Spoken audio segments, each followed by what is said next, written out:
patient who has injured his leg seriously. I'm seeing the patient advises he's in a lot of pain.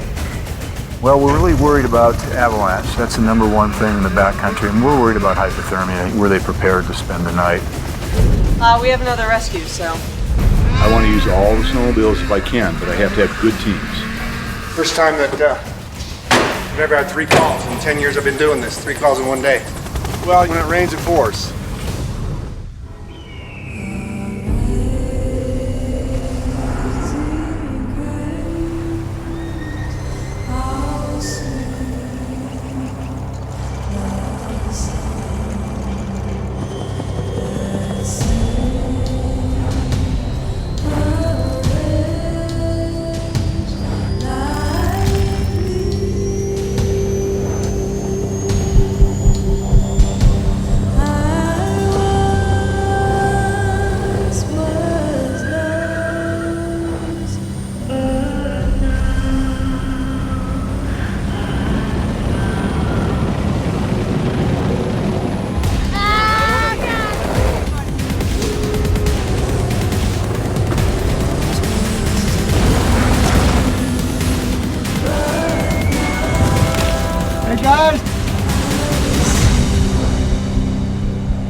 Life in Jackson Hole, Wyoming is speeding up.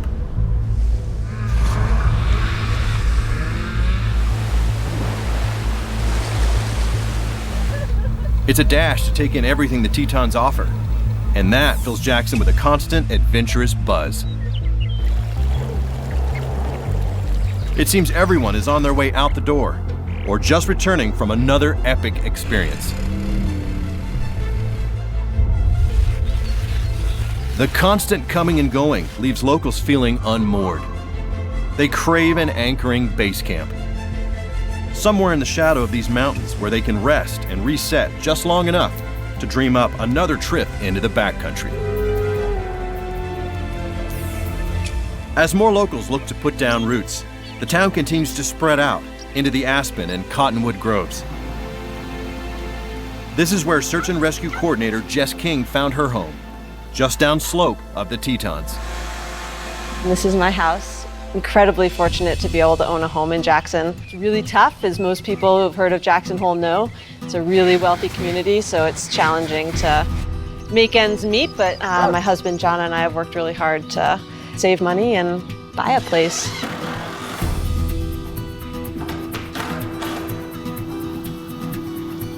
Jess is the only paid staffer on Search and Rescue. As the team coordinator, she's the human glue holding the operation together. You can see that we're in the middle of a ton of renovations.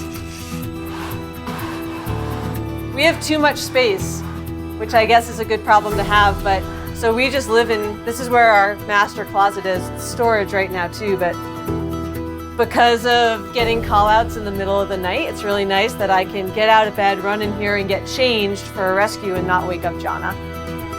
All Search and Rescue members must have their gear well organized and ready to respond when a call comes in. Right now, with the inside of her home totally gutted, Jess isn't feeling as dialed as she'd like to be.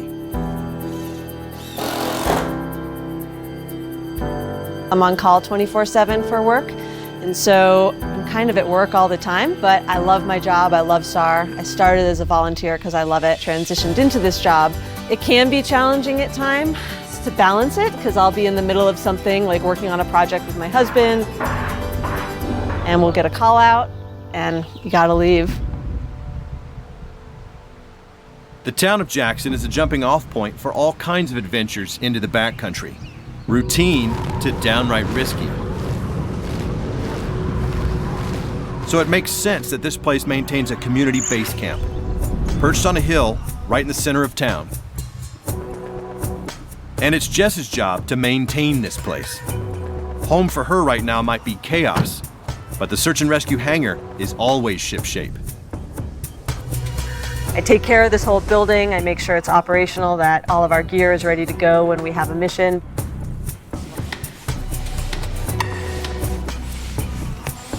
I love everything to be in its place and to have lots of open space, be really clean. Just like to make sure that they're ready to go. This isn't my gear, this is their gear to use and perform the missions, and we couldn't do our job without all this gear. Jess doesn't know it, but this is the calm before the biggest storm of rescues ever to hit Jackson Hole. Deputy on a snowmobile ride last night with another individual. We believe the Black Mountain, Bald Mountain, possibly Caribou Mountain area of Bonneville County did not make it out. The call for help comes in from neighboring Bonneville County, about 40 miles southwest of the search and rescue hangar. In an area known as Black Mountain, 2 snowmobilers disappeared the day before. Let's keep the team engaged. Let's get rolling through the hangar. The local sheriff's department briefs the search and rescue team. Where you guys are at, yeah, but basically we have 2 snowmobilers have been lost since about stuck since probably about 2:30 yesterday. It is one of our deputies and one of his neighbors. So far, they've seen 2 tracks going into some pretty nasty terrain that if you're going to, you have to commit to going out the bottom. And we're willing to do that last night because of the darkness, obviously. Okay. Flip, team leader, your group. Scroy, team leader, your group. Galen, team leader, your group.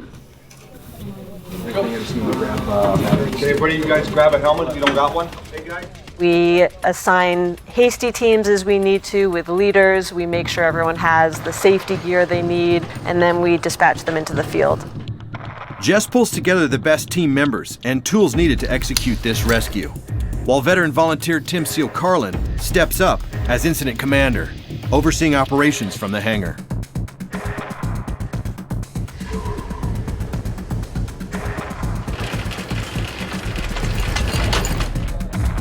I want to be where the forks, the 2 tracks go in. So that's Put your teams together. I want to use all the snowmobiles if I can, but I have to have good teams. Well, not only sending a helicopter to help look for the 2 lost snowmobilers, we also send ground teams, and we send a ground snowmobile team. And we do that as a backup plan because we never know if we can make it there with a helicopter. But more importantly, we don't know if we make it back. If that aircraft goes down with our people on board, we want to be there right now. So we have a ground team en route down to the staging area, and we'll put them to work if it needs to be. Snowmobile and heli team now en route. We're really worried about avalanche. That's the number one thing in the backcountry, and we're worried about hypothermia. You know, even if they didn't get an avalanche, were they prepared to spend the night, and did they stay warm? You always worry a little bit about somebody getting hurt and they're not being able to get out, and finally you worry about, well, maybe they just maybe they're just stuck. The team lays out its plan. They have no known coordinates for the missing snowmobilers, so they scour the area using spotters in the heli and expert sledders on the ground. Both are looking for one thing: tracks leading to the lost riders. Every minute counts.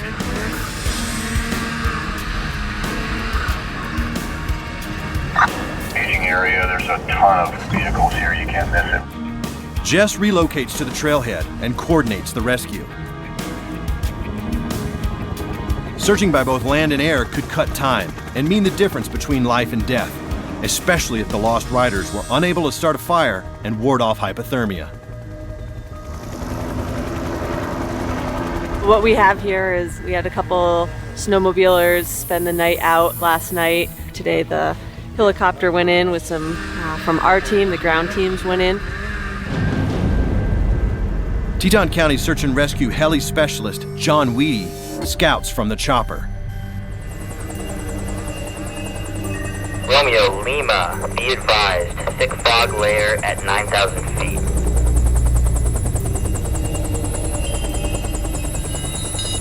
We don't really have good visibility. There's a fog layer down there. The snowmobilers could be seriously injured or hypothermic, and the heli team still doesn't know their exact location.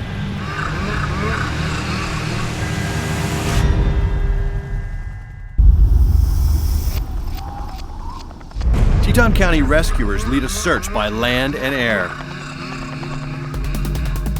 with heli specialist John Weedy scouting from the chopper, on the hunt for a pair of lost snowmobilers who overnighted in the backcountry. They found 2 tracks going into a really nasty spot. And contact you directly with GPS coordinate, and we'll just go from there. We'll send 2 snow machine teams in, one from Jackknife and one from McCoy Creek, and have this helicopter search the track area. The snowmobilers could be injured or suffering from hypothermia, so John and the heli team are concerned to find thick fog hanging over the search area. Then the heli team spots members of the rescue party below. They've traced a set of tracks from the day before, and now hope to pinpoint where the lost snowmobilers are stuck.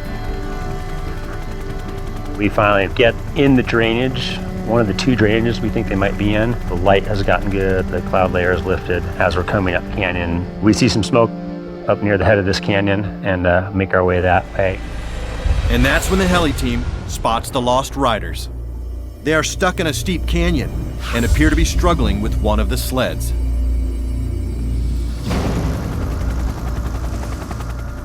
Heli to ground crew, we have a visual.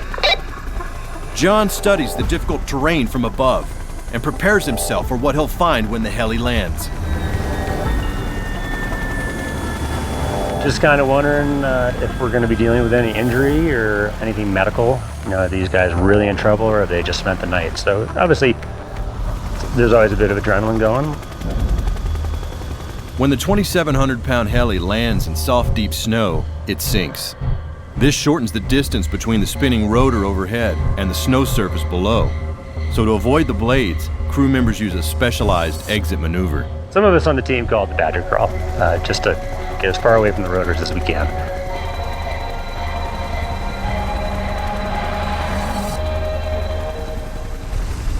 Happily, the rescuers come upon a best-case scenario. The snowmobilers are uninjured, and they've repaired their snowmobile enough to ride out. But they're unsure of which direction to go. We make contact with the 2 lost snowmobilers and find out that they're healthy. They've just spent the night out. They had a big fire. One snowmobile isn't really operating that well, and having spent the night and spent, I think, a good portion of the evening trying to get out of there, they're wanting to kind of end their ordeal, I guess, without too much strain. Back at Incident Command, word of the snowmobiler's condition is relayed to the team.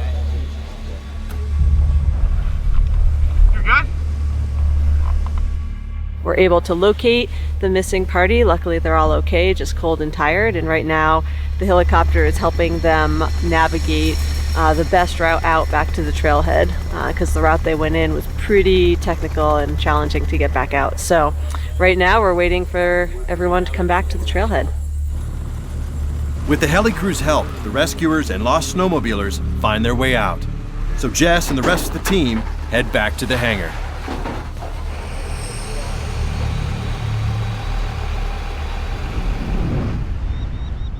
Well, we just finished a rescue and we were just putting all the gear away, and we just shut the doors, put the aircraft in, and we were all standing around debriefing, and lo and behold, we get another call. It's another snowmobiler in trouble, but this time it's a 13-year-old boy with a serious leg injury. Let's get it going.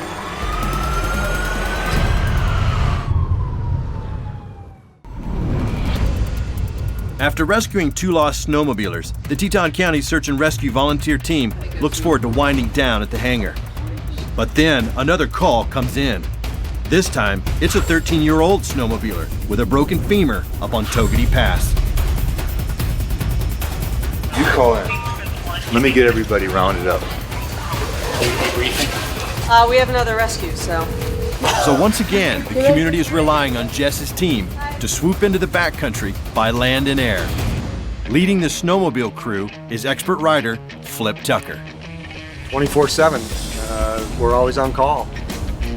We don't get days off. That's why we have 40 members to take care of that.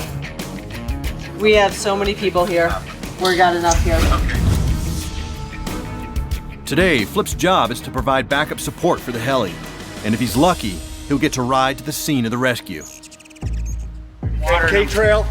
Alex, grab a map of the Togety area.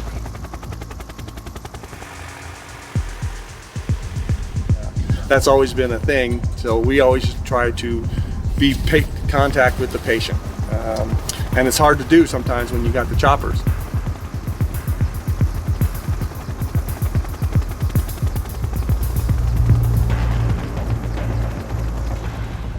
Flip's ground team arrives at the trailhead just as the heli spots the injured rider from the air.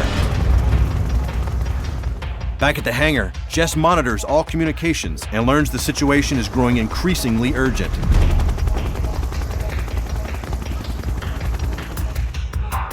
The patient advises he's in a lot of pain. Guides from nearby Togety Mountain Lodge are on scene and have the boy stabilized, but they still need help moving him. The boy is surrounded by friends and family. Rescuers on scene organize the group so they can carry him smoothly over the snow. This is important because with a broken femur, the jagged end of the bone can nick an artery if jostled and cause serious internal bleeding. Just gonna turn straight. Level him out and straight. Time is running short. They need to get the boy out of the backcountry and into the ambulance waiting back at the highway.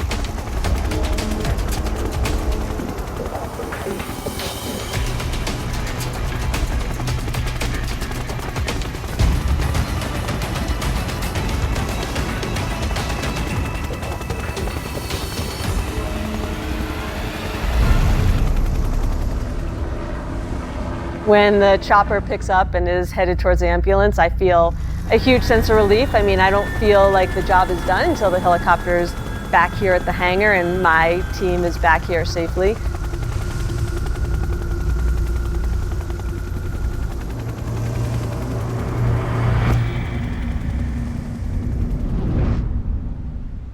Then, shortly after wrapping up this incident, another emergency call comes in. 3 in one day, a new record. 3 in one day, huh?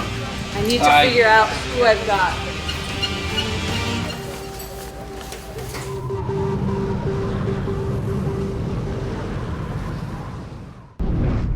The exhaustion of 2 rescues in one day is starting to set in. Everyone is looking forward to the end of this day. But there will be no rest for the weary just yet.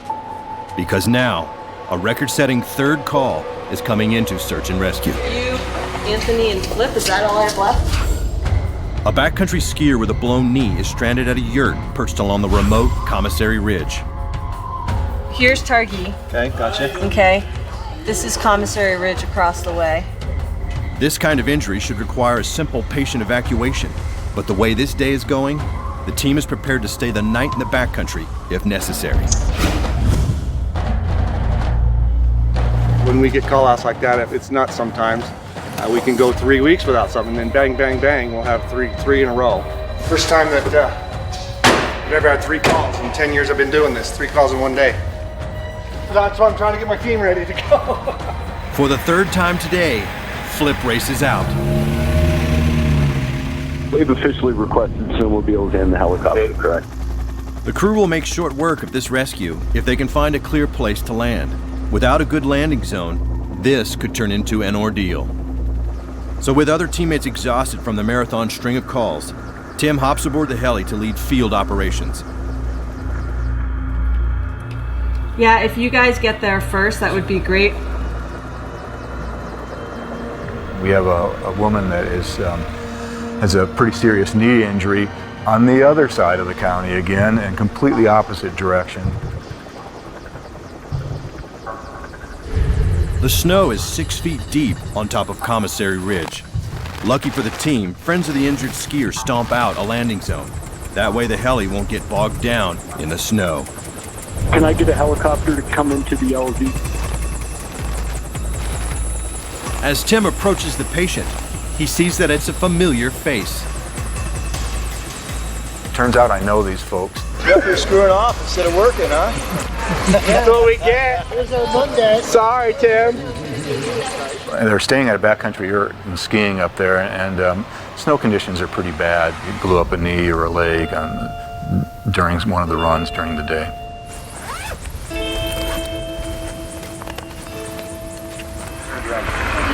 I'm great. Yeah, You can move that now? Like this or no, the knee? No. Once the leg is protected, Tim brings the skier to the heli.